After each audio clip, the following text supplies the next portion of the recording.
Hello everyone.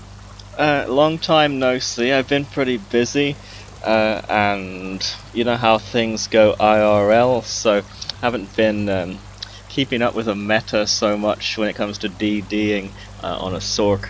I've been playing tank mostly. I honestly find it much more interesting, having played for a long time. It's much more reactive to the environment and the things going on. I'm going to try to make a pretty comprehensive video here on Sorc tanking, so apologies if I ramble on at any point. It's rather different from making a video about a DD, because generally speaking you've got your sets and your skills that produce the highest DPS. There might be a little variation, but a build is a build. When it comes to tanking, you're constantly adapting to the situation, so I'm just going to try to provide you with some idea what adaptations are available, specific for a Sorc tank. I'll talk about sets that you can use for different situations, how you can alter your skills to accommodate for different situations. I'll talk only a little bit about CP, ultimates, food, potions, and the rest, because it all needs a thorough treatment. I'll start off with sets. That's probably what most people think of when they think of a build, and I'll just show you a few of the options that are available. I was just set up here for Vet Cloud Rest +1, which we did with my guild last night, and I was running Eben and Alkosh. Pretty standard setup there. Any tank build will direct you to those. You can consider them meta. I'm wearing Mighty Tudun helm and shoulders. A lot of people wouldn't use this because you could say, particularly on a DK tank, you just get your Major Ward and Major Resolve from your Dragon Scale. You can also get your Major Resolve and Ward from Lightning Form under the Storm Calling tree for a Sorc, but I find there's simply not enough room on the skill bars in order to accommodate for that most of the time. Also, for a lot of situations, the sets that are available for you, monster sets, simply aren't that good when it comes to being a tank. Sure, there's Lord Warden. It's valuable from time to time. Let's see. Giving you spell and physical resistance, and when you take damage you place a shadow orb on the ground. Allies within 8 meters receive some physical and spell resistance. That can be good in a static fight, but since I was doing Cloud Rest, there's a load of movement. I'm not standing particularly near to the group, so it's not actually going to provide you with a great deal of benefit. So by using 2 pieces of Mighty Tudun, that frees up an extra slot on my skill bar, where I could use something like Absorb Magic to take 8% less damage and reduce the cost of blocking by 8%, as well as having that Major Ward and Resolve, which is the equivalent to an additional 8% reduced damage taken. So that's why I was using Mighty Tudun. That's why I choose to use it a lot of times. But again, for a static fight, I do recommend Lord Warden. It's a good set. Now you'll find, particularly in 3DD runs, that tanks will often use Earth Gore. I'm not a great fan of it.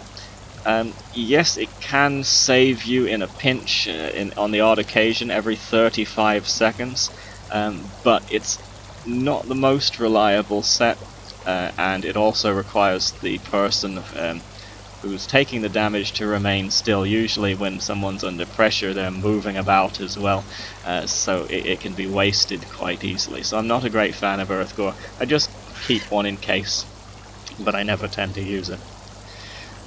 There's the occasional situation in which I'll use Bloodspawn. Some tanks use it as a go-to set, but I don't like the fact that you have to rely on a proc in order to gain the additional resistance. The ultimate regeneration is quite nice, but it's not necessary, particularly if you're using Warhorn, which I do almost without fail. And the stamina recovery on the one piece is also not that great, since you're blocking half the time anyway, and you're not getting any stamina recovery apart from your heavy attacks, glyphs and whatnot.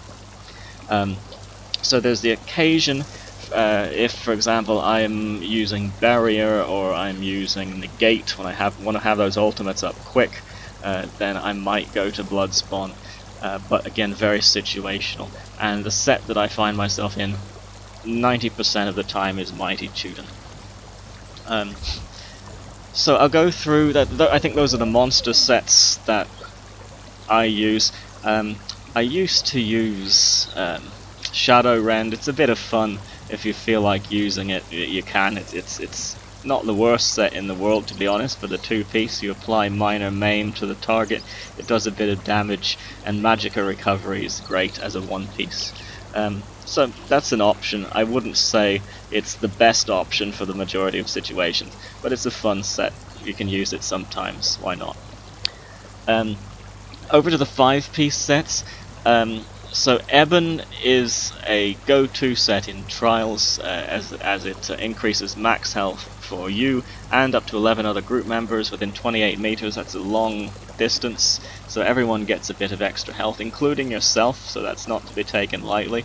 The 2, 3 and 4 pieces are also very nice, so it's a good set. You might, however, find that for some content you want something that's more of a balance between pure group support and something to boost DPS, or something to give yourself a bit more of a crutch in a pinch if you're new to content. So I'll go through some of those sets which I consider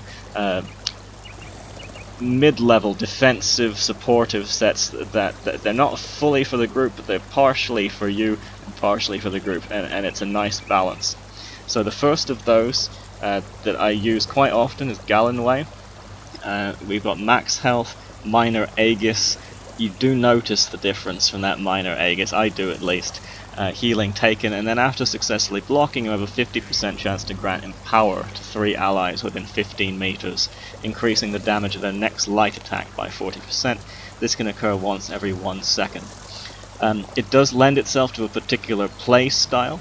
It's more beneficial when you've got a lot of adds and you're constantly blocking attacks, as opposed to when you're face tanking a boss and strategically blocking in a single target situation. So it's a good set for ad heavy situations where you're doing a lot of blocking, and it's also quite defensive with that minor Aegis on there.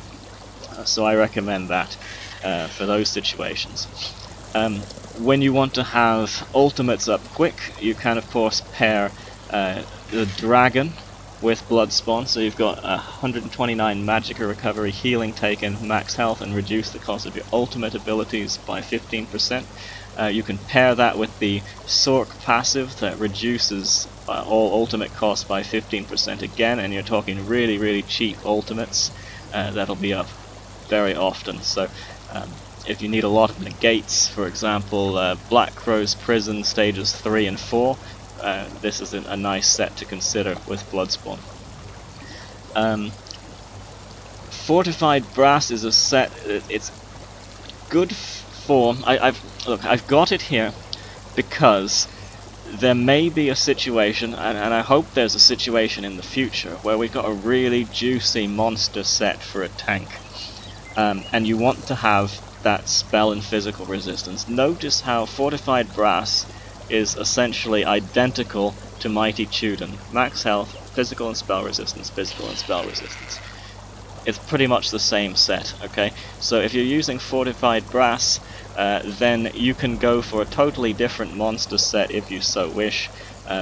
If you want it to be a tank in a 3DD run, some people might enjoy the playstyle of using Fortified Brass with Earthgore. Or using it with Bloodspawn if you fancy a bit of PetSorc RP. Did I say Shadow Rend? No, I didn't say Shadow Rend. There we go. So that could be paired together, Shadow Rend and Fortified Brass, but it's not exactly meta stuff. But it's stuff I keep in my bag because I might use it once in a while. It's a bit of fun. Ursus. Okay, this is a set that's, as far as I know, it's rarely used. I know Alcast did make a video about it and said it did have its potential. I noticed it also. It has some potential to it. Max health, healing taken, max health. When you take damage while you are under 50% health, summon Ursus Spirit for 6 seconds at a random group member. Hopefully that group member will be you. Hopefully you'll be stacked and you can take it. If you can take it, you can use that additional synergy to grant yourself and an ally a nice damage shield, and to proc Alkosh. So it's one of those sets. It does have both a defensive and offensive use simultaneously, which is something that makes it appeal to me. The 2 through 4 piece bonuses are also ideal. Health, healing taken, and max health. It's really good. If you're a tank that struggles for stamina, you might consider, although the grind may well drive you insane, using Hunt Leader. If you use Hunt Leader in conjunction with Shadowrend, then, which notice it spawns a pet, so you have 2 pets if you use the Clan Fear. Hunt Leader, when your pets attack an enemy you've also attacked in the last 10 seconds, you heal for X health, restore 1216 stamina, which can occur every 5 seconds. Now, I've tested this in practice, and the amount of stamina restored by Hunt Leader is roughly double that restored by 7 heavy armor with full constitution passive. Particularly if you're new to somewhere like Black Rose Prison or Dragonstar Arena, where you've got a lot of ads, you have to do a lot of chaining. If you're a Sorc, you've got to use Silver Leash to do that. It's very stamina intensive, and it might be a useful set for you to consider for doing that kind of content when you're starting off on a Sorc tank. Another good set for when you're either using fighting in a situation with a lot of ads, or if you're running with, say, 2 stamina DDs, or indeed 3 stamina DDs, where you're not applying concussion. Livewire is a very nice set. Most people will use, if you're tanking with a staff, it's a lightning staff is a good option to increase group DPS. It's to set off balance. But note there's actually no source of concussion other than the staff itself, which I believe, since it's an AoE dot, is 1% chance to apply concussion when you're on your sword and shield bar, which you will be most of the time. So that's silly. You need to apply concussion from somewhere, and Livewire is an excellent way of doing it. So when you take damage, you have a 25% chance to overload your circuits, applying concussion to enemies within 8 meters of you, and healing a decent amount for each enemy hit. So, and this can occur once every 8 seconds. So when using this in conjunction with a lightning staff elemental blockade, you will set everything off balance by yourself as a tank, and that will greatly increase the damage of your stamina DDs. So it's definitely a good set to consider for running with Stam DDs, or in fact anyone using 2 lightning staves. If they're not using a shock glyph, then this will do the job very well. So keep that one in mind. It's an underused set. Plague Doctor. I bought a set of it and thought, great, I got Plague Doctor now, so if things are really tough you can use it, but to be perfectly honest, I never have. I don't know if I've even ever put this on. Yes, I have put it on because it's bound, but I've never used it.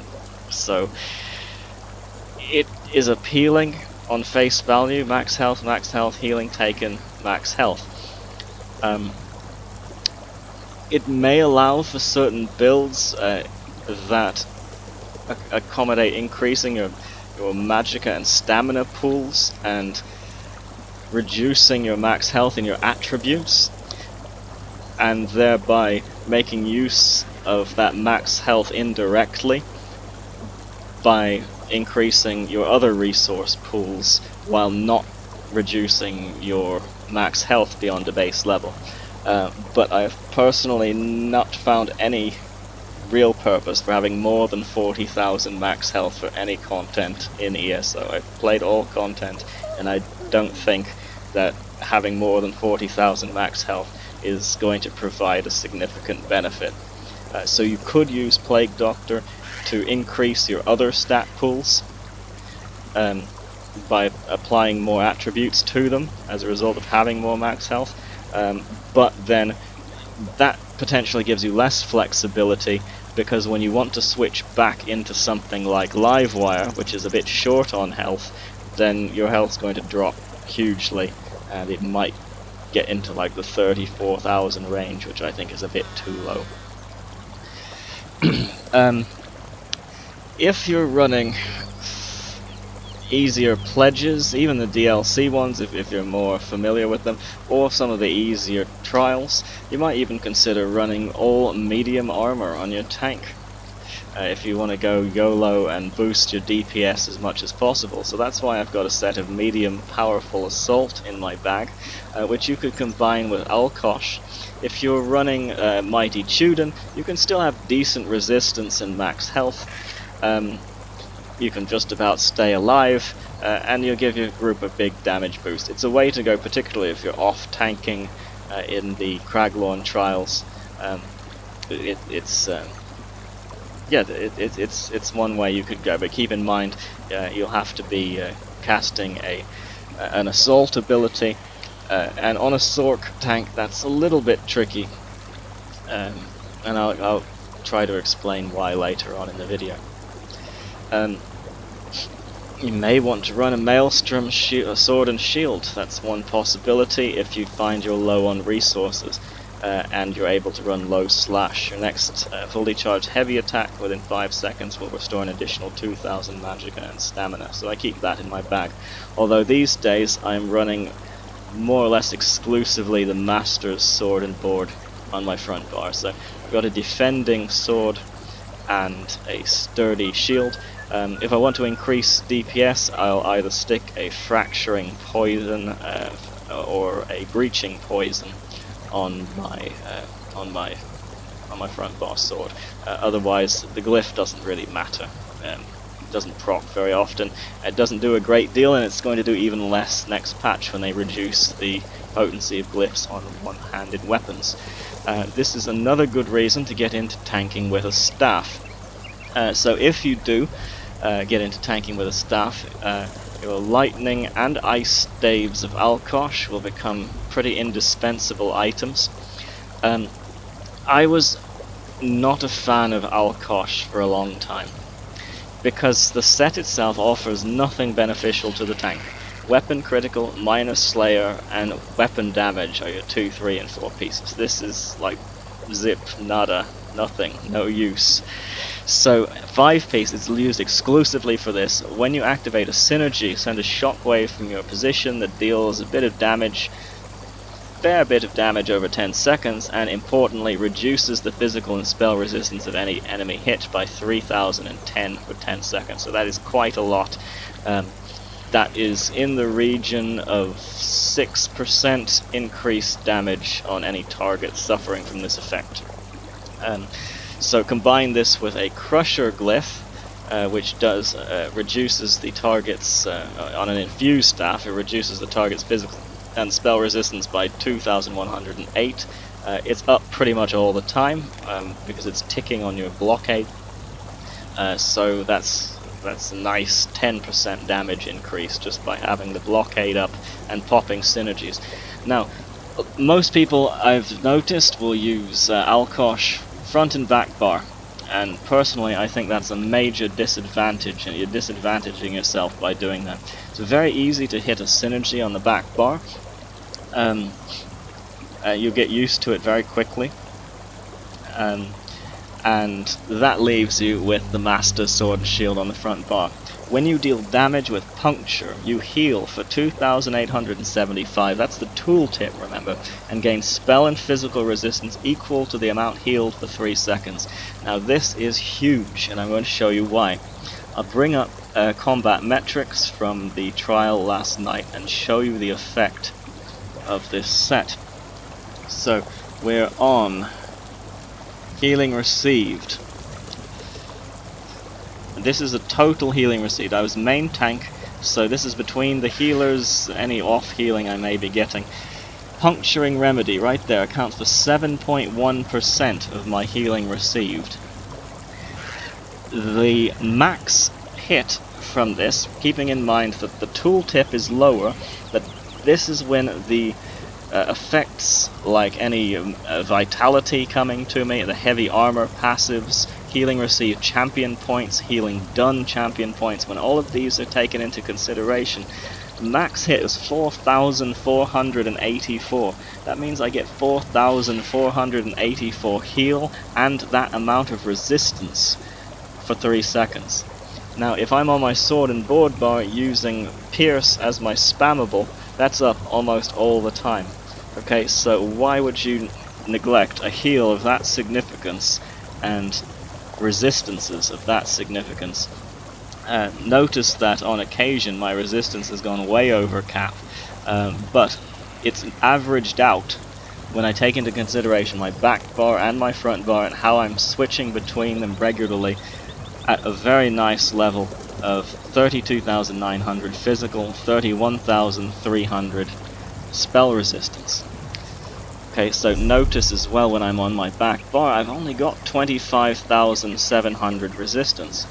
So there are plenty of occasions where you can tack an extra 4,000 plus onto that, even on your staff bar. So if I'm doing a pierce and then into bar swap, I'm keeping 4,000 extra resistance, which is invaluable, and I can't recommend the Master's Sword and Shield enough. It just occurred to me one day how useful it would be, and I don't know why it didn't come to me sooner. So I'll show you what I do with my staves here. I'll use a lightning staff when I'm going further in the direction of DPS support. So this is when I feel more comfortable with a piece of content.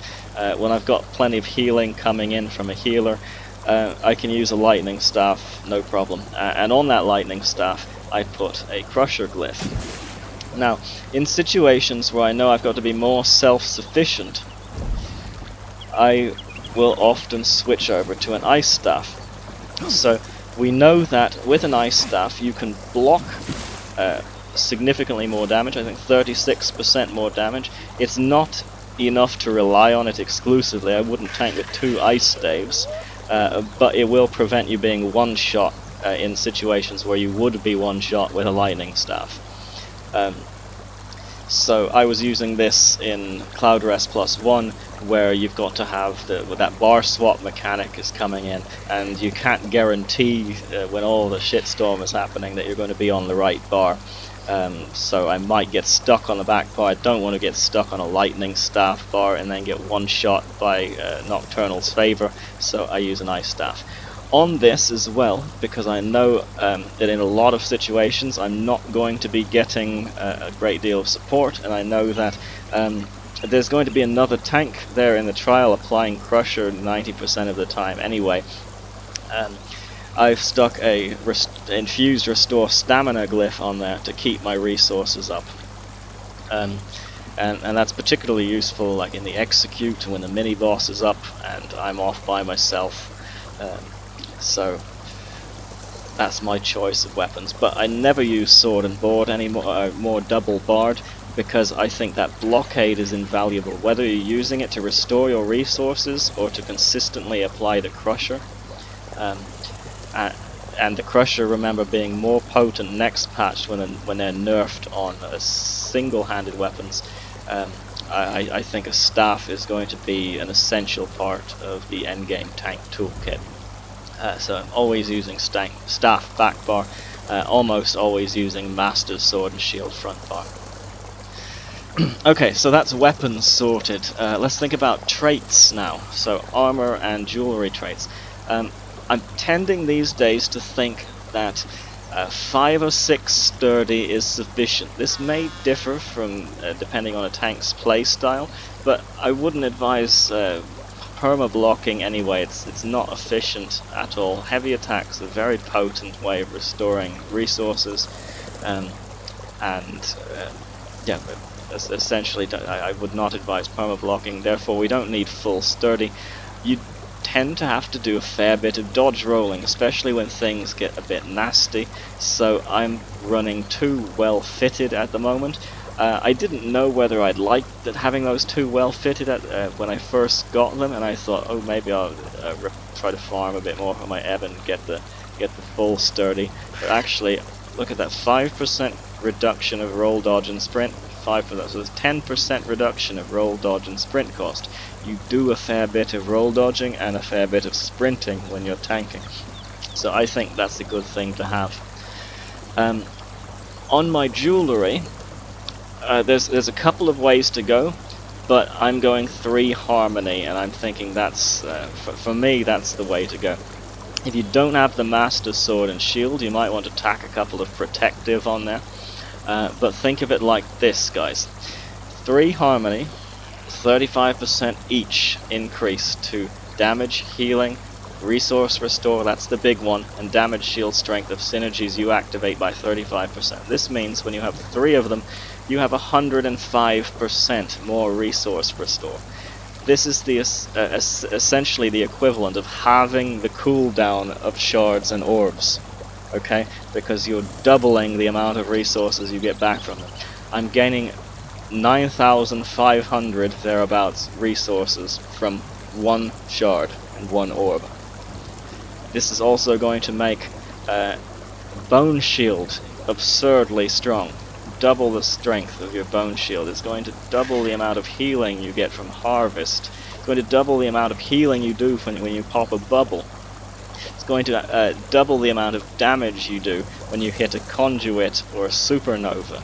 These are really good traits to have. I think personally going the 3 harmony more than accommodates any other monster set that would give you lesser resistances. It's very potent. I've only been using it for a couple of weeks, but I would not use any other trait on my tank as it stands at the moment. So I think that's gear just about sorted. I suppose next up we can talk a bit about the sundries like food and whether I'm a vampire, which I am at the moment, racial passives and things like that. So let's pop over to this screen. These attributes here are going to vary significantly depending on what set you mainly use and what race you are. So as a high elf at the moment, this is what I'm preferring, but the whole idea of using this is to well, let me explain. 42,000 health. I'm using Ebon at the moment, so it's going to drop to just about 40,000 when I'm using something like Gallenway or Livewire, which has less health attached to it.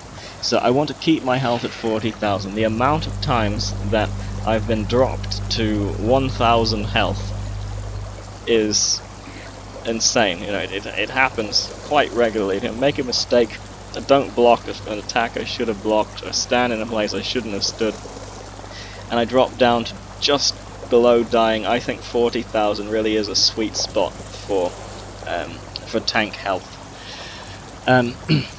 With that in mind, another thing that I highly advise achieving is having more stamina than Magicka, at least on 1 bar. It's going to be difficult to achieve this on both bars if I'm using Bound Aegis, but on the back bar, this is where I'm taking the Alkosh proccing synergies. I also want to restore stamina when I'm hitting shards and orbs. So, in order to do that, you need to have more stamina than Magicka. If I have more Magicka on my back bar, then I would restore Magicka. It restores your highest resource. So with that in mind, keeping the greater amount of stamina on 1 bar, even though on the front bar I have significantly more Magicka, on the back bar I have just a bit more stamina in order to increase that when I take a synergy. Notice I've got 11,600 430 stamina, that is enough. I really don't find that I need more than that, particularly when I'm hitting a synergy with those 3 harmony glyphs and getting 9,500 stamina back. Boom, my bar is full from being empty in one synergy. So I'm getting my stamina back through synergies and potentially the glyph, if I'm using a restore stamina glyph on the ice staff. I'm getting my magicka back through recovery. Okay, so 2,436 recovery. That's going to go down a little bit in the next patch, but we'll see how the Armour passives play out. I always play an Armour because I'm an RP geek. But you want to have big magicka recovery. You go for 2k magicka recovery. It's really essential, particularly on a Sorc. I've got 3 magicka recovery glyphs on, so even when I'm wearing 7 heavy, I use 3 magicka recovery glyphs, and I use exclusively Orgorza's Red Frothgar. This is, in my opinion, the best and most neglected tanking drink in the game. Increase your max health by 5,000 and magicka recovery by 457. So by using the 3 glyphs and this drink, I'm able to have crazy magicka recovery, which keeps me healing myself, keeps me doing bound Aegis, keeps me able to do dark deals, blockades, range taunts, streaks, literally everything but pierce armor and silver leash is a magicka skill. So I'm considering this really to be a PetSorc Tank, because the majority of my skills and the characteristics of the class and the build come from magicka skills, and even though my resource pool is very low, I mitigate that by recovery. My stats simply pop back up as quickly as they go down, so that's how you keep casting spells. If you have a really high magicka pool, if you think, Sorc, let's go with Necropotence, but you don't have enough recovery, remember, once that pool gets to 0, the only way of getting your resources back are by hitting synergies and heavy attacking. So it's going to get to 0 one way or the other, and you've got to get it back up. So this is how I do it: magicka recovery and more stamina than magicka on the back bar, so I'm getting the stamina back by hitting synergies. So that's that. Oh, yeah, forgot Atronach Mundus. So increased magicka recovery yet again. I wouldn't say it would be a bad option to use the Lord to increase your max health, but particularly in the next patch, Ultima is going to lose that recovery. Other classes don't have that recovery to begin with, and I think it is essential to have 2k plus recovery on a PetSorc Tank, so I go for the Atronach. Vampirism's just hit stage 4, but I think stage 3 is ideal. There's not a huge amount of fire damage in the end game, and the magicka recovery you get from it, and the undeath passive is particularly nice. You take less damage the lower your health is. So considering often you'll get a big attack from a big hit from a heavy attack, followed by a couple of little whacks from adds, which can sometimes lead to effectively being one-shot. Having that Vampirism and the undeath passive, which reduces damage taken by up to 33% based on your missing health, that's really coming into play and being useful. So supernatural recovery, as well as with increasing in magicka and stamina recovery by 10%. There are situations where there's quite a bit of fire damage, but if you manage that vampire stage, I don't think it's ever going to be a really terrible thing to have vampire. Mist form can also be an effective skill in some situations. I've only recently vampired myself, I haven't leveled it up, but I can see elusive mist in particular being very nice in some contexts. Okay, other skills, since we got onto those, we might as well flesh them all out. I use Absorption Field rather than Suppression Field for a little bit of healing. It's a really great ultimate, and if you use it as a tank in things like Black Rose Prison, then that frees up your DDs if you have another Sorc DD in the group to use a Destro ultimate and significantly increase the overall DPS. Restraining Prison is a totally OP skill. It's, look at this, 18 meter by 6 meter area, duration 6 seconds. Watch this. Let me slot it. And look at the purpley area on the floor. Where is it? There it goes. So if there are mobs over here by these plants, I can go boom, immobilize them there, streak over here to bring some mobs into that stack, streak back, immobilize them once again to get a perfect stack. Okay, so using Streak in conjunction with Restraining Prison is the absolute best way of stacking that there is in this game. Streak as well, if you take the morph Ball of Lightning, is going to absorb any spell projectiles directed at you for 2.5 seconds. So if I'm doing Streak over here, put down a Restraining Prison and Streak back, then any spell projectile directed at me during that time would be completely absorbed. It even absorbs the big heavy attack of Zamaja from Nocturnal's Favor. So I'm stuck on my staff, I'm kiting the Crushing Darkness, she winds up her Nocturnal's Favor, hit the Streak, and it hits the Ball of Lightning right there. It doesn't hit me at all, I take 0 damage. It's a really, really powerful skill. It can be used to kite in places like, say, Black Rose things get enraged. You've got that big Colossus and the gargoyle coming at you. You can avoid heavy attacks with it. You can make space with it. Thinking about what's it called? Scale Caller Peak hard mode. When you've got a bee in someone's face to block the Zan beam, you happen to be at the wrong area. Streak, block, perfect. You're there instantly where you need to be. No, despite any slows you may have on you, you can even use it while you're immobilized, and it does the job. Okay, so it's I always keep that on my bar. Dark Deal as well. It's your essential sustain skill. It has a cast time, so you've got to be careful when you use it. But it's going to give you a significant amount of health. I think when the passives are accommodated for, it's about 12,000. And it gives you 3,600 stamina instantly, and an additional 2,400 stamina over 20 seconds. Even if you're doing alright for stamina, you can cast it anyway to get that passive restoration over 20 seconds as a preemptive measure. And it's also going to proc Exploitation. So when you cast a Dark Magic ability, which Dark Deal is, you grant your group Minor Prophecy for 20 seconds, which, interestingly enough, is the duration of Dark Deal. I've got Action Duration reminder on. When I cast my Dark Deal, it starts up with a 20-second cooldown.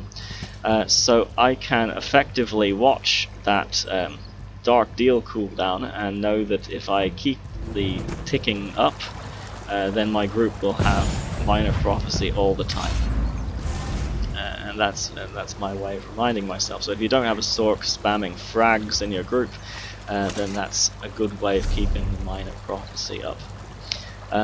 This is an interesting passive here. After blocking an attack, your next Magicka or Stamina ability costs 15% less. So it's pretty OP if you're blocking a lot of adds and things constantly coming in. This is just effectively reducing the cost of your skills by 15%. That's an amazing passive.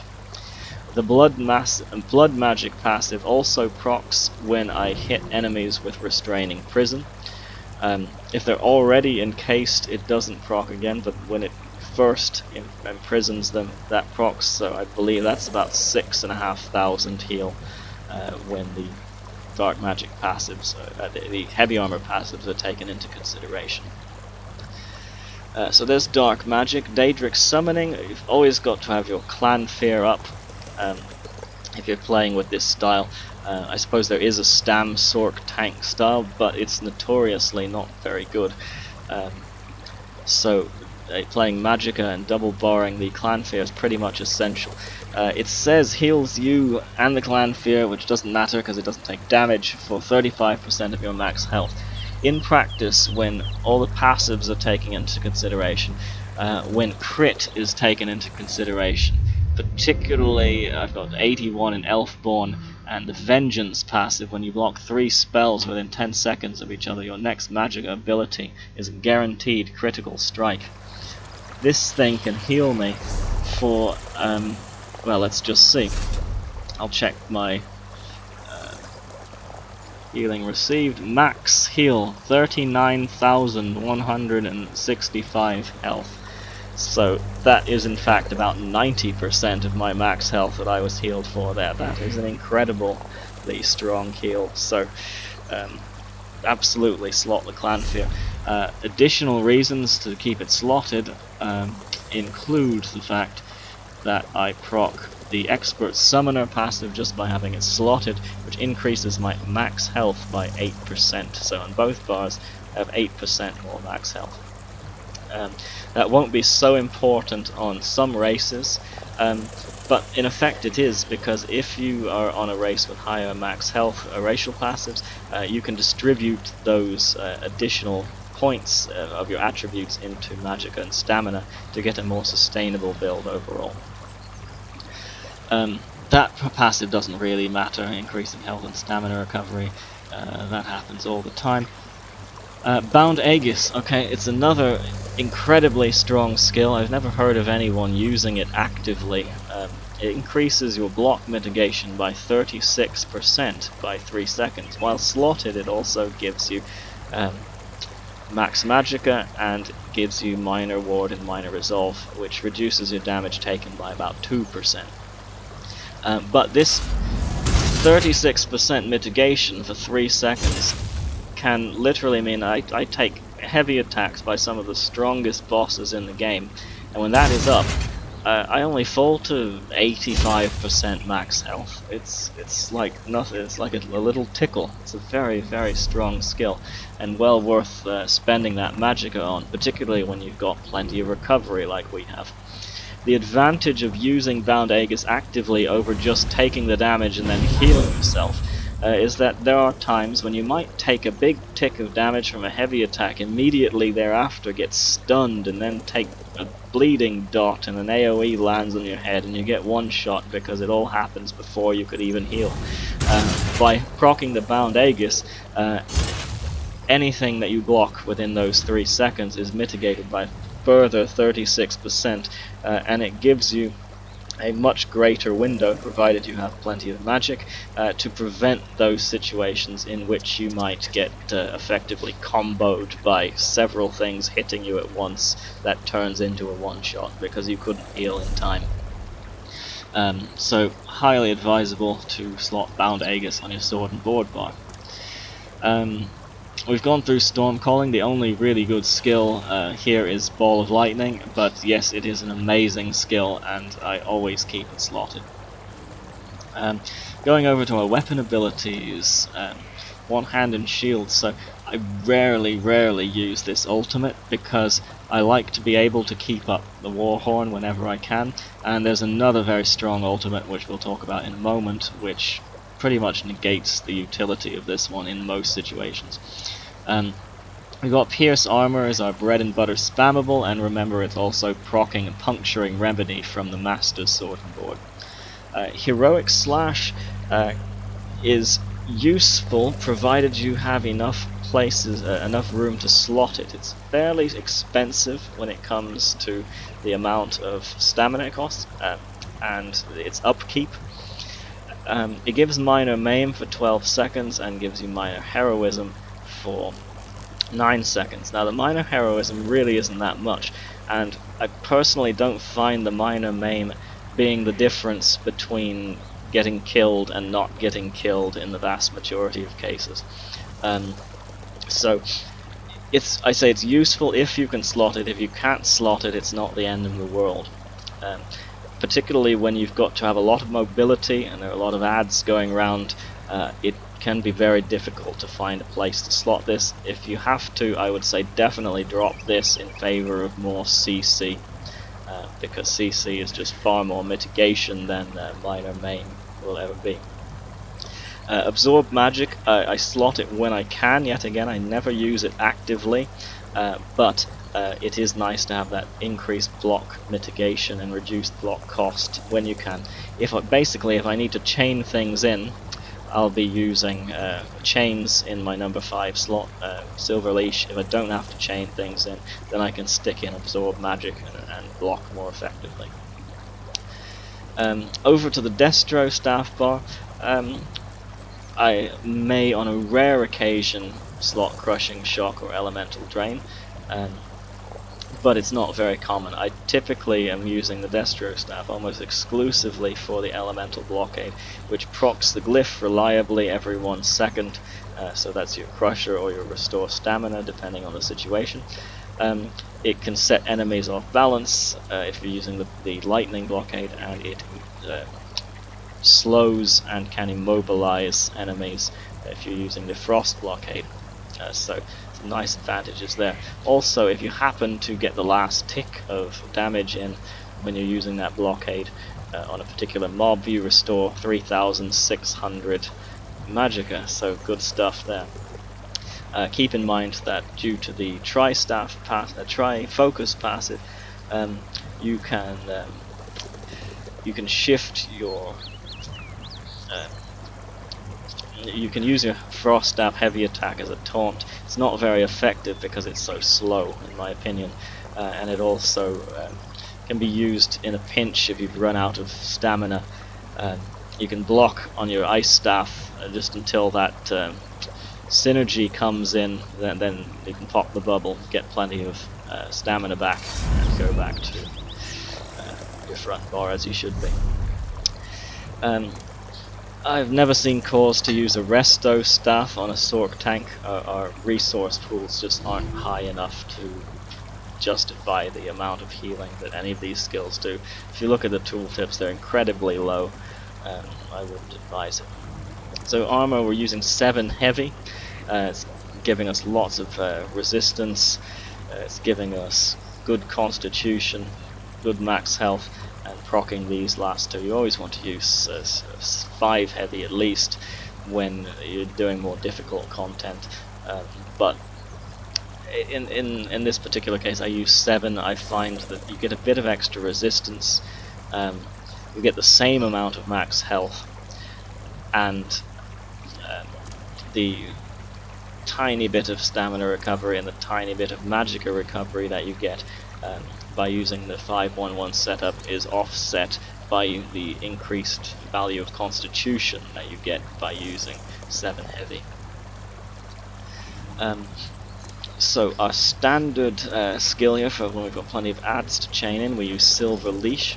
It costs a lot, but it does the job. This is certainly something a DK does better with their chains. They cost magicka, but we've got to rely on Silver Leash. I put it in my 5 slot here in place there. And always remember to take Intimidating Presence passive, which reduces the stamina cost of your Fighter's Guild abilities by 15%. Turn Undead is the morph I use of Circle of Protection if I need it. Certain cases where it's nice to execute stack and burn phases. I use this morph because it lasts longer. Simple as it costs a lot of stamina, you don't want it expiring quickly. I've taken Balance, but I never use it. It gives you Major Resolve and Ward for 27.6 seconds.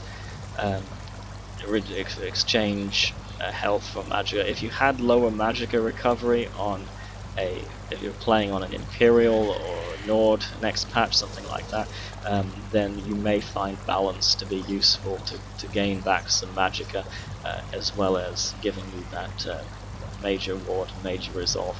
But I don't personally use it, but it's an option, it's there. Okay, over to Psijic Order. This is some important stuff if you want to make the most of your tank. Temporal Guard is really strong. While slotted, gain minor protection, reducing your damage taken by 8%. I keep that as my front bar ultimate. I rarely use it. Once in a great while I do, but I rarely use it. And its purpose is simply to reduce damage. I have no facts on this, but I swear it reduces damage by more than 8%. Perhaps it's the way that minor protection is calculated in the overall equation of damage, but yeah, I would say that's an excellent skill to have slotted on your front bar, where you're taking most of your damage. There may be the occasional use for race against time, if you need to be doing some quick movements, but to be honest, streak is generally going to be your go-to skill for mobility. There are some nice passives here. Concentrated Barrier gives you a damage shield, which when in conjunction with your resources is fairly significant.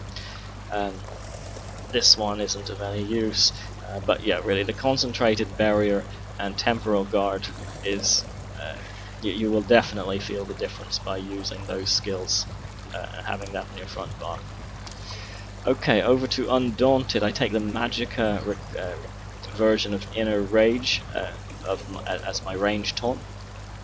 The stamina one for me is unsustainable, but there are situations where you might be silenced, as my wife pointed out to me, where the such as in the Execute of Cloud Rest, where the stamina version might come in handy.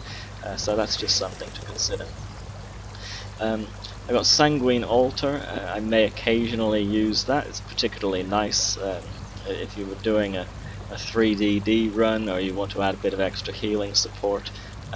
You can slot that in, if you can slot that in somewhere. If you don't need a lot of CC, then that's a good skill to put in, because remember, we've got lots of healing done bonuses, and the blood funnel is based on max health of the person who takes the synergy, so there's no disadvantage of using that as a tank. You could use energy orbs if you were doing a 3DD run. That's why I have them unlocked, but I don't tend to use them much in practice, but it's another option there for you.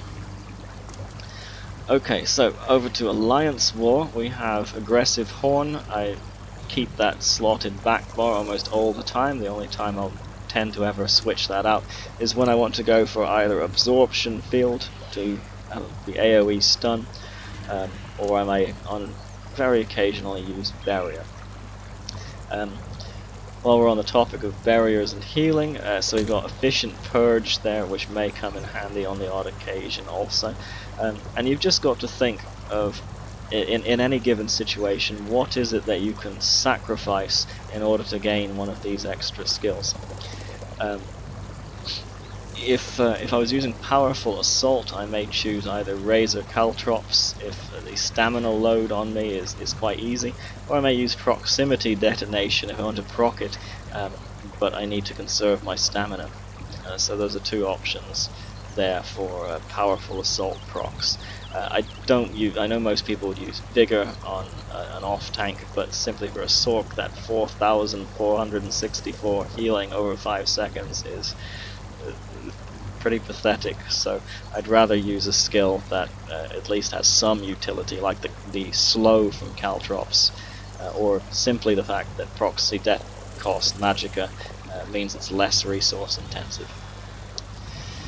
So I've got all my racial passives taken at the moment. I may wind up in next patch actually not taking some of the passives that will increase my max Magicka, because I'll have more Magicka next patch than I do this patch, and in order to accommodate for that I have to increase my stamina pool, so that I have more stamina on one bar, and in order to gain that stamina I have to reduce my health. So it's all give and take, and we'll just have to find out what's the best setup at the time. I'm almost there. We'll think about what we put in our slots. The potions we drink, we've already mentioned Frothgar, that's my go-to food. I don't think I could do without that 457 Magicka recovery. It also gives a really nice amount of health, 5,000, much more than something like Witch Mothers or Tri-Stat food, which are only giving 3,000 odd max health, so I get more health and a massive amount of magicka recovery. So I love this food. I'm generally using tripods. If I'm feeling cheap for doing 4 key pledges, easy stuff like that, you can use the dropped essence of stamina. There's the odd occasion where I find these essence of lingering health to be quite useful.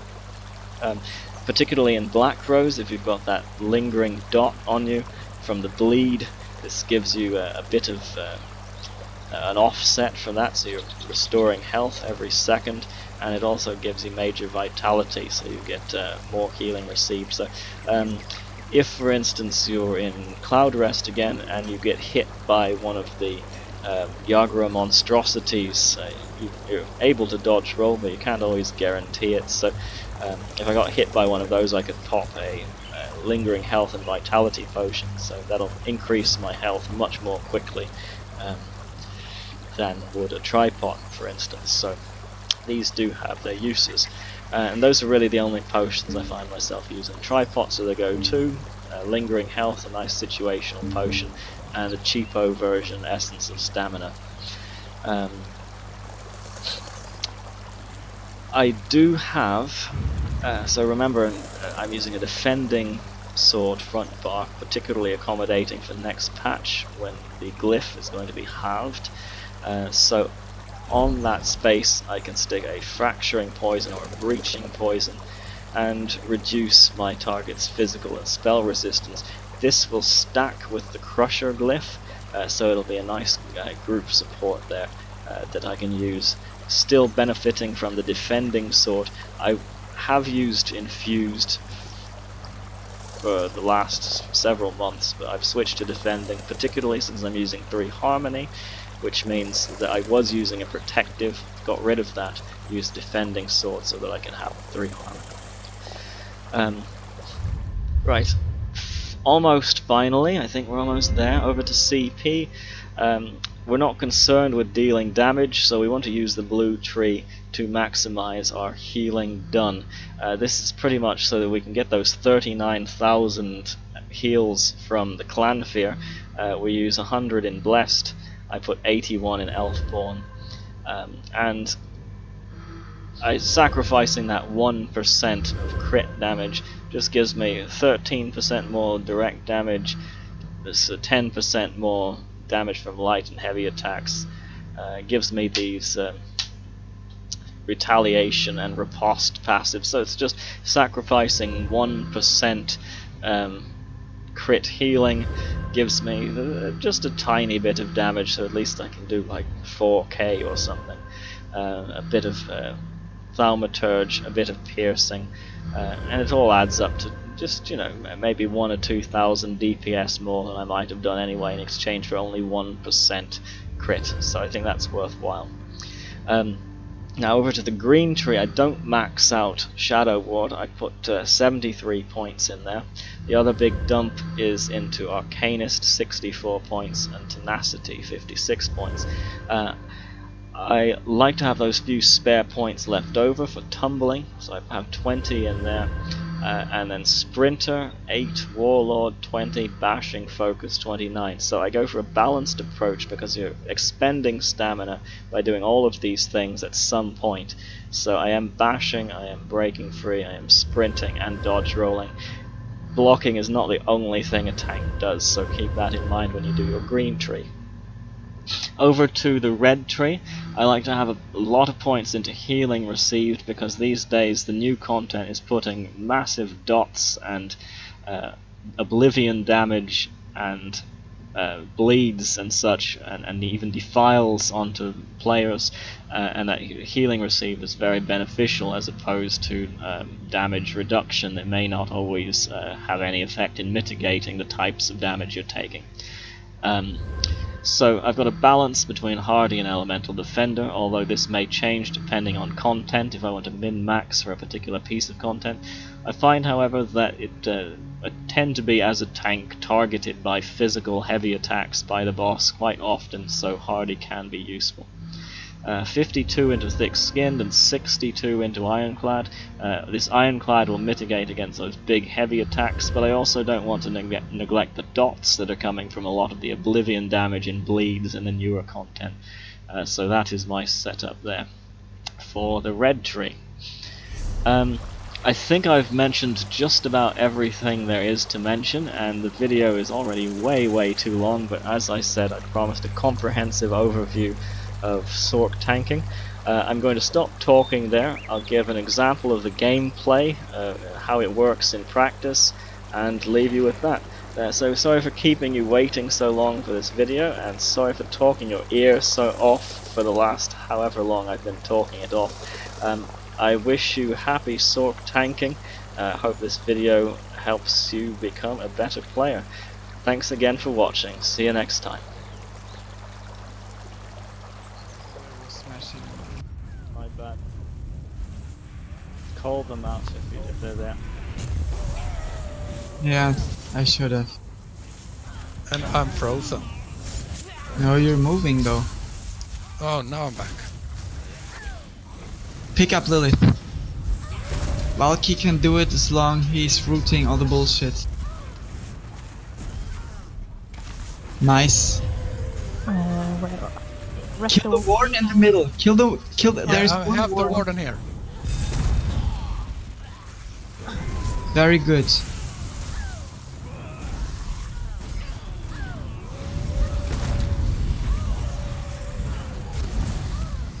Is there one more warden? She's gonna get unenraged. Okay. It's red. Red. There's one near. Okay, we can we burst him? No, probably not. No, not yet. One by the Warden door. behind.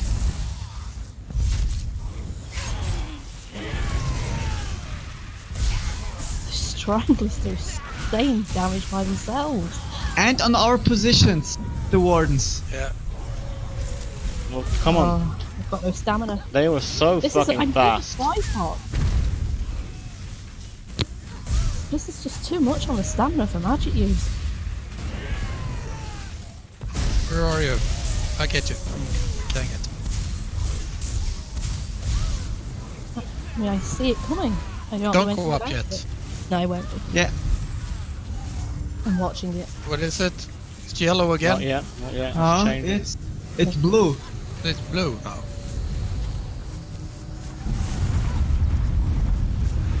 And everything is dead, but there is one warden in the back though.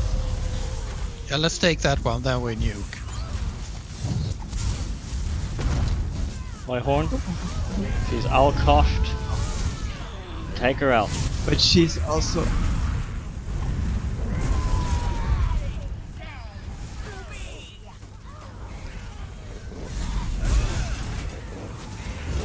Oh, I can't reach her. Valky, Yeah. you can do it, survive it. What the fucking hell was that? Valky, you can do it, it's Get done, it. Yeah, it's done. working, yeah! It's done. What's that? I was in the shot glass. I was standing next to it healing over people. Another savage werewolf was- necklace. Well, you know it's a shit storm at the end. It was enough though, Yeah. so good job. I got a savage werewolf shield. No, no, you are fucking kidding me, really? Yeah. Ah, As well, then. Ah. Glyphs is killed. nice. A happy